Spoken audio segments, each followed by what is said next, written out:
Hi all, welcome back to the channel. Hope everybody's well. I just thought I'd bring you an update of where we are with things at the moment. As you know from the last video, I was having a UTI and a potential relapse. Well, good news on the UTI side, that has cleared. I am now checking myself more regularly than I did before. Me bad, I dropped over to probably testing once, maybe twice a month. Do a sort of visual inspection every time, but actual dip testing once, twice a month. I've now gone back to it being every other couple of days just to catch any early signs of anything going wrong again. So I don't want to, I don't want to go through that again for a bit. Relapse side of it has left me with some progressions of the illness, I'll say. It's primarily on my left side of my body. Again, it's always my left side of my body. I noticed it the other day when I picked up a laptop with my left hand. I picked it up and I thought, that's unusually heavy. And it then just slipped out of my hand because I couldn't grasp it. So I thought, yeah, that's not right. My walking, I'm still dragging my left leg as well. So, I guess it just goes with the illness. I'm just another thing I'm just going to have to get used to, and another thing I will have to adapt my body to. It is slowly adapting to the left hand, which, don't get me wrong, it's not totally useless. It just hasn't got a lot of strength in it. So yeah, that's the left hand side of things. What else? I went to the phlebotomist at the hospital last Tuesday for my routine 6-monthly Kesimpta blood test, or as I nickname it, the MOT. And as forever, the phlebotomist I see, first time every time that girl gets blood out of my arm. It's amazing. Other nurses things struggle, but she's got the knack. So well done on her. So what else have I been up to? Not a lot really. I still have a paranoia about going out on my own at the moment. It's a paranoia of worrying about if I'm out and about and I need the bathroom, what am I going to do?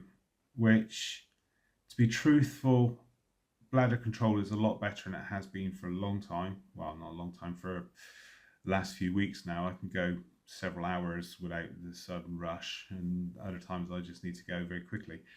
But it's sort of manageable. I can live with it. That's the first part. So the other paranoia I've got at the moment is my balance. It's not great. It's been better, and I've got this awful fear of falling over again. I don't know why. I can stand, I can move around, and I'm all right. But it's just up here, the brain just needs to be sort of told to behave itself. I have gone out a couple of times with a friend of mine, and I've been fine. And again, I'm going out this coming Sunday to do some radio with him. I'm hoping that the weather's going to be fine, things etc. Blah blah blah. So yeah, that's where we are at the moment. I'm feeling loads better, and you guys who've got MS out there, you know what it's like when you have a relapse and you're unwell, or a UTI, or just feeling under weather, or it just drains you. The only other thing I've got to get rid of, and this again is a mental thing for me, is the that can wait, I can't be asked mode at the moment. So I've got some things I need to do in the garage, but every time I'm about to do it, I just go, I can't be asked, and something else happens, you just move on. So work-wise, I'm still not working. Yes, I am still looking. Yes, I am still potentially going to retire. I'm waiting for one of the pension companies to come back with a permission to retire early kind of thing. They've got to contact a consultant. Now, I'm not sure if it's my consultant at the hospital or they've got their own consultant. I don't know. The company I used to work for, the HR department there, do not know. It's with the provider, and trying to get hold of those is like trying to get hold of blood at the moment. Very, very difficult. The only other thing that has happened, which is an annoyance, my wife recently wanted to go on holiday to Turkey with a friend of hers from work. Long story, the friend couldn't get a visa to get into the country, so my wife went on her own, and that's where the trouble started. Not with the trip itself, that was safe, well, and things. But the problem we had was with the airline. First of all, I couldn't remove the passenger that couldn't get the visa, which caused check-in problems. I then contacted the airline and they said, yes, we can remove that person, no problem at all, and didn't, which caused some problems at the airport on check-in day.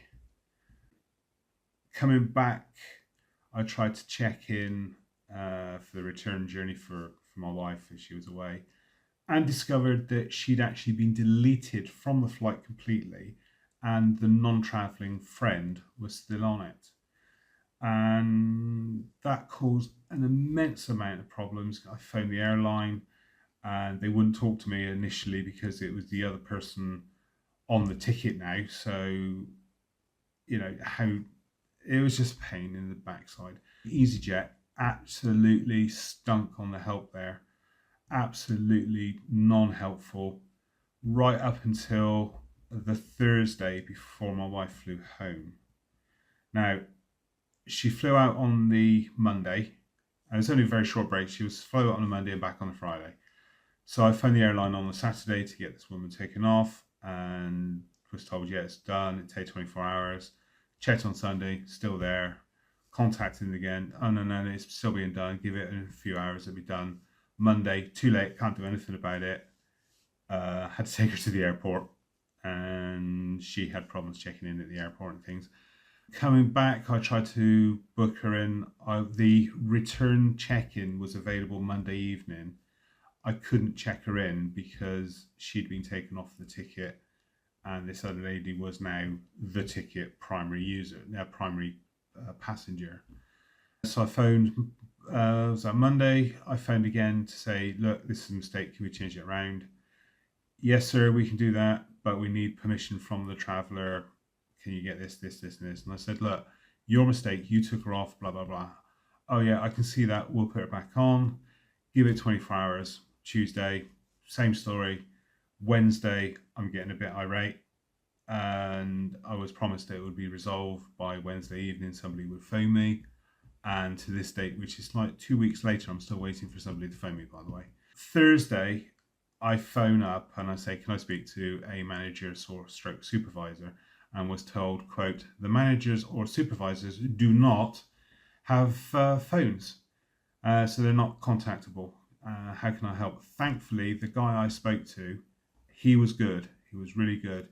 He understood what the problem was and could see that the stuff that the other agents had done hadn't actually been done. They hadn't hit the go button, if you like.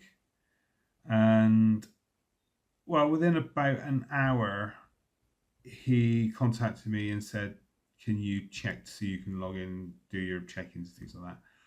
I logged in and it was still throwing an error, but the traveller that hadn't gone had been removed and my wife was back on the system, but it wouldn't allow me to proceed because there was this error coming up.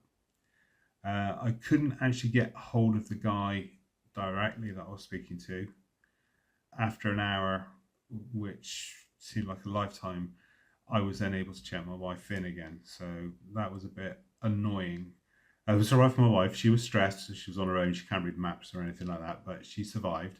Me, absolutely stressed out trying to get this thing sorted out. I was getting not angry. I used to work on a service desk where you talk to customers and things, and I just don't want to be rude to the agents because I've been at the receiving end of angry customers myself. It's not nice. It's not necessary. So you just calmly say, can I speak to the supervisor? And I was told there wasn't, blah, blah, blah. Anyway, all sorted out. The bit of hair I had is gone because it fell out with stress. But that was a highlight of the month. It's not that far off my birthday, a day that I'm not looking forward to at all. However, it is a day closer to retirement age, so hopefully things will move a little bit quicker after um, a few days' time, should we say. I think that's about it. So all I would say is I'm fit, I'm well, I'm still alive. The MS visitors have gone for now. Hopefully they will stay gone for a little while. Um, so yeah, that's me. So if you're new to the channel, welcome. I hope you don't mind the content too much. Please, if you've got any suggestions of things you want me to talk about, cover, discuss, anything, just drop the thing in the comments below.